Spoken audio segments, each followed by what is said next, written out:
few years back, in the days of the pandemic, many of you were introduced to something for the first time that had already been tested here and there, but hadn't really become prevalent until it was necessary.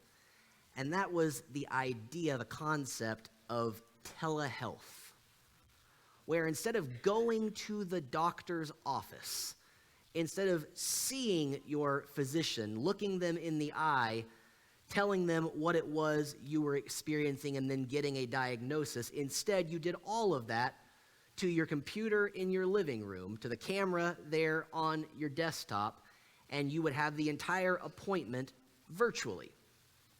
This is something that, as I said, has become more common as a matter of convenience since those days, because we learned pretty quick that there are times where that works just fine, where you say, I know what my symptoms are.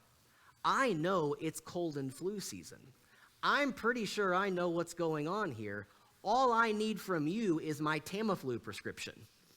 So doctor, how about we do this over the computer? I tell you my symptoms, you tell me this is the problem, and we take care of this without me driving 45 minutes through Dallas traffic to get to you 45 minutes back home. So there are times where this telehealth concept is really quite convenient. If you know what the problem is, your doctor knows what the problem is, you just need the prescription, it's really helpful for that. If you're doing just your standard checkup, it's helpful for that. If you're doing a brief little consultation, it's helpful for that. But then there are those times where you've got a problem. You've got an ailment of some sort, and you don't know what the issue is. Maybe you have been brave enough to go to WebMD, but now you're more scared. And now you want to talk to a real-life doctor. You want to speak with a physician, and you want them to look you up and down. You want them to run tests. You want them to do those things that doctors do live and in person that they can't do from miles away to a computer screen. There are those times when you are sick and you want to be made well, and a doctor can't do that from long distance. In our passage this morning, Jesus compares himself to a doctor. Kelly read the passage for us just a moment ago. Let me just remind you of that one verse. It was Matthew 9, verse 12, where Jesus said, "Those who are well have no need of a physician, but those who are sick." This morning, we're going to talk about what it was exactly that Jesus meant by that, and about what kind of doctor, what kind of great physician, what kind of healer Jesus is. Because what I think you're going to see this morning is that Jesus isn't so much into telehealth. Jesus isn't so much into long-distance care. Because what makes Jesus so attractive to the disreputable is the same thing that makes him so dangerous to the reputable. That Jesus isn't afraid of sinners. In fact, he loves them. So if you've got your Bible this morning, or you want to grab one of the ones in front of you, you got so good at that with the hymnal, then we're in Matthew chapter 9, verses 9 through 12 this morning. Short little passage. If you weren't here last week, then let me catch you up just briefly on what it is we're doing in this season leading up to Easter. In the season of Lent, our series is called Teaching the Teachers, and it's all about Jesus' various encounters with the folks known then as the teachers of the law. This was the religious establishment of Judea, made up of the scribes and the Pharisees and the Sadducees and the priests. And eventually in this series, we'll differentiate between those various groups, but it's not that important today. Today, just knowing that they're all clumped together as the teachers of the law will suffice. And these teachers of the law, it was their vocation, it was their job to study the Old Testament, to study the law and the prophets, and then apply what they read to the daily life of the general population of God's people.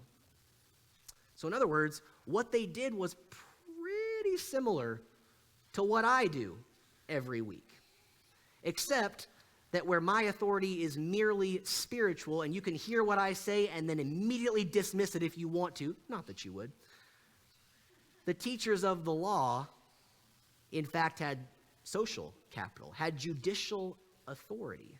Their rulings based upon God's law carried some heft to them. Now, when we talk about these teachers of the law, as we will be over the next month, those of you who have been in church for a good long time, those of you who have read the Gospels on more than one occasion, backwards and forwards, y'all probably have a pretty negative opinion of these teachers. And I get it. Because, after all, every Sunday of this series, you are going to see them disagree with Jesus about something. You're going to see them in conflict with Jesus. He's going to say one thing, they're going to think the exact opposite thing. And around here, we're Team Jesus. So, I can understand why you would say, these teachers of the law, not a fan. I think they're the problem, and I don't want to ally myself with them under any circumstances. Now, in this particular passage, speaking of their conflicts with Jesus, they see him having dinner with some of the most notorious sinners of the day. And their question is a pretty basic one. What's up with that? What's he doing that for? Why is Jesus doing that? And because of our opinion about the teachers of the law, which you may have arrived at after years and years of reading Matthew, Mark, and Luke, and John, it is really easy in this moment to caricature these people as cold and as heartless and as unloving, to call them hypocrites and worse. But here's the thing. If the teachers of the law were around today, and by the way, they are, you would think they were great people. I promise you. If the teachers of the law were around today, you would be a big fan. These were the folks who never missed a day at temple. They were there every time the doors were open to worship and to sacrifice. These were the folks who gave generously to charity. These were those who served on your various boards and committees. They were pillars of the community. These were respectable folks. Sure, but how did they treat people on the margins? You're probably wondering. I mean, this is part of what they got in conflict with Jesus about after all. So how did they treat people who weren't like them? Well, honestly, they could quote for you chapter and verse from the Old Testament. They knew what God's word had to say about those on the margins. They could have quoted from memory for you Deuteronomy 15:11, that you shall open wide your hand to your brother, to the needy, and to the poor in your land. That's why they gave so generously. They could have quoted Leviticus 23:22, that when you reap the harvest of your land, you shall not reap to the very edges of your field or gather the gleanings of your harvest, but rather you shall leave them for the poor and for the alien. They knew that this was the law God had given his people, to make sure that allowances were made for the poor and the needy and the stranger. They knew Deuteronomy 27:19, cursed is anyone who withholds justice from the foreigner, the fatherless, and the widow. They knew what God had to say about the people who were not as well off as they were. And they responded to that law. They gave of their money. They gave to the temple, to the charity structure of the day, and sometimes they gave even directly to the poor that were begging there on the streets. Okay, but they probably weren't very merciful, right? They saw God as a God of judgment and justice, that he was a harsh, unyielding father, and they just disregarded all the parts about mercy that we treasure so dearly. But again, they believed in the mercy of God. Psalm 145:19, the Lord is good to all, and he has compassion on all that he has made. They sang this in temple every Sunday. Deuteronomy 4:31, the Lord your God is a merciful God. He will not abandon or destroy or forget the covenant with your ancestors, which he confirmed to them by oath. And they believed God called them to be merciful too. Some of them had probably taught a Sunday school lesson on Proverbs 14:21 that whoever despises his neighbor is a sinner, but blessed is he who's generous to the poor. And as much as we Christians like to think that we discovered this verse, these folks knew Micah 6:8. Seek justice, love mercy, walk humbly with your God. They knew what the prophet had said. But they believed in something else too. There was something else they valued as well: purity. They believed that sin is dangerous and that sin is tempting, and so that it's best avoided. They believed that they were children of God, partners in the covenant, and that they needed to act like it. They needed to be different from the sinners of their day. They believed that associating with the wrong kind of people would send the wrong kind of message. And so they owed it to themselves. In fact, they owed it to God himself to stay away from bad influences, from anybody who might endanger their walk with God, from anybody who might threaten the reputation that they had worked so hard to earn. The teachers of the law gave advice that's not that much different from the advice that a parent gives to their 12-year-old when he or she is entering middle school. The teachers of the law had a reasonable, respectable, honorable approach to life. And I'm here to tell you today that if everybody in society lived their way, things would go pretty great. Things would run very smoothly. But here's the thing. Not everybody did. Not everybody would.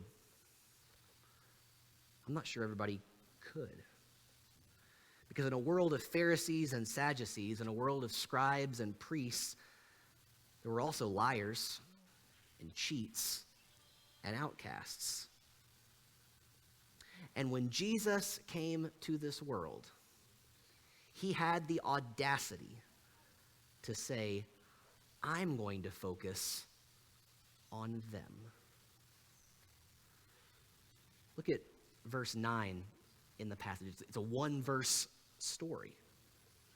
Jesus is walking along, and he sees a man called Matthew sitting at the tax booth. And he said to him, follow me, and he got up and followed him. Sarah did a great job explaining to the kids and to you as well why tax collectors were even more unpopular in those days than they are in March of 2024.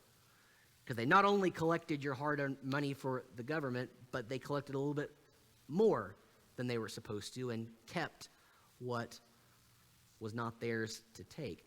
Not only that, not only were they cheats, they were also considered traitors by the people, because the government that they were collecting for was not a duly elected government as ours is. It was not a government that had been elected by the people. It was the Roman government, which was actively oppressing the Jewish people. So the tax collectors, who were Jews, were taking from their own people to give it to the Romans, and that went over about as well as you might expect. They were cheats, they were liars, they were traitors. And Matthew is one of them. Now, because his name is attached to the gospel, because we name our children after him today, because he ends up being a disciple of Jesus, sometimes we make assumptions about him that are not found anywhere in the text. We say, well, if Jesus picked him out, and if he immediately followed, well, then he was probably already reconsidering what he was doing with his life. He was a tax collector for then, but all he needed was that little nudge from Jesus, and he was ready to go on the straight and narrow. Surely this is somebody who was a tax collector only in name, but his heart had already begun to change. Well, maybe. Doesn't say that. What it says is that he was sitting in his tax booth. He was right there at the office like he was any other day of the week. And what happened was that Jesus saw somebody that a respectable person wouldn't be caught dead with and said, him. I want him for my kingdom. I'm not going to wait to talk with him once the crowds are gone. I'm not going to put in a call in private. I want him at my side right now. And then verse 10 tells us that after Matthew gets up to follow Jesus, Matthew invites his buddies over for a little get-together to meet this man that Matthew's now going to be following for the next few years. And something I want to make sure that you're mindful of about this little party, this little dinner, this little get-together, these are not church folks. So the music that's playing in this party is not KLTY. The beverages being served are not iced tea and lemonade. That's not the kind of party that we're talking about. That's not the kind of house Jesus is going to here. This is the kind of house that the teachers of the law would not have wanted to park their cars in front of. The kind of house where if you've got to go for some reason, you park one block over and you walk, just in case your friend or your boss sees your car in the neighborhood. And yet, there's Jesus, right there in the thick of it, sharing a meal with these people. Which brings us to the conflict.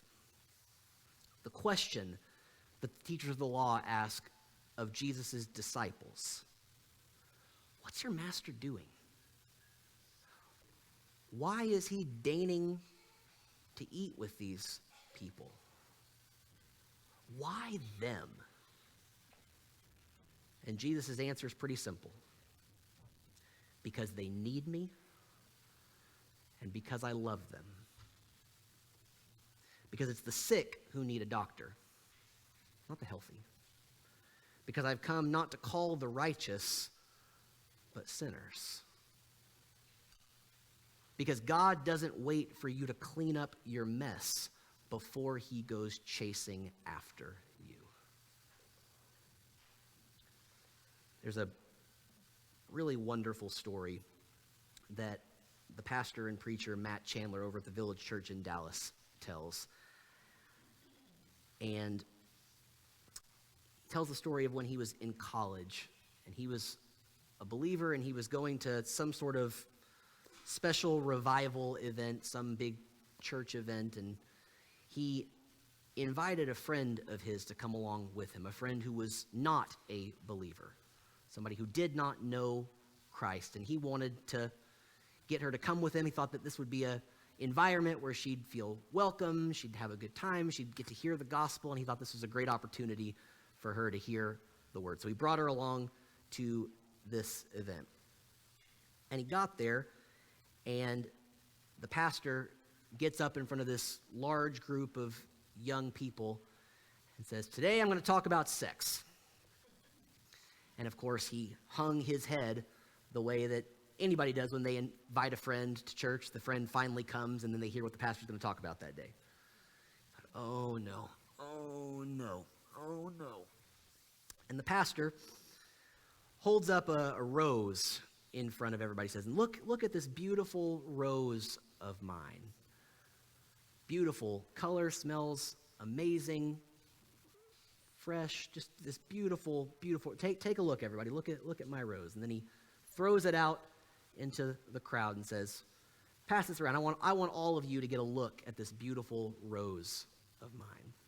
And then he launches into what Chandler says was one of the worst sermons on sex and purity that he'd ever heard in his life. Lots of talk about STDs, lots of talk about all of the things that you were doing, all of the things that you were telling about yourself if you were to be impure. And when he got to the end, to really bring his point home, the preacher looked out in the crowd and said, Where's my rose? Where's my rose? Somebody brings it up to the stage, hands it to him. And the rose by now has several of the petals have fallen off. It's bent, sagging. It barely resembles the beautiful rose that he'd begun with. And says, when you are impure, this is what you become. Who would want this? And God bless Matt Chandler, because he says that in that moment he was so angry sitting there in his seat that it was all he could do not to stand to his feet and shout at that preacher, Jesus wants the rose. Jesus wants the rose. For our sake, God made him to be sin who knew no sin, so that in him we might become the righteousness of God.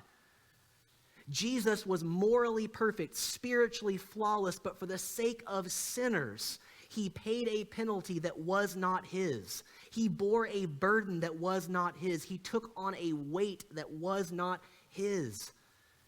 And so at Matthew's house in Matthew chapter 9, he bore the dirty looks and the whispers, because on the cross he would bear the shame and the mockery. Respectable people wouldn't be caught dead with people like Matthew. But Jesus, with an eye on the cross, says that's exactly what I intend to do. Here's what I want you to understand, church family, about the teachers of the law and about Jesus. You will lose no friends living life like the teachers of the law. You will lose no status. You will lose no respect if you live like them. But if you live like the teachers of the law, you will win no one to the kingdom. Because the teachers of the law were unwilling to risk their reputation or their spiritual purity for the sake of sinners. They would pray for them, maybe write a check when it was appropriate, preach at them, all the things we can do from a safe distance. But that's not how healing happens. It's not how love happens. Christian love, Christian love, Christ-like love, is up close and personal. It's Jesus going to a tax collector and saying, "You're the one I want. Follow me. The next 3 years you're spending with me."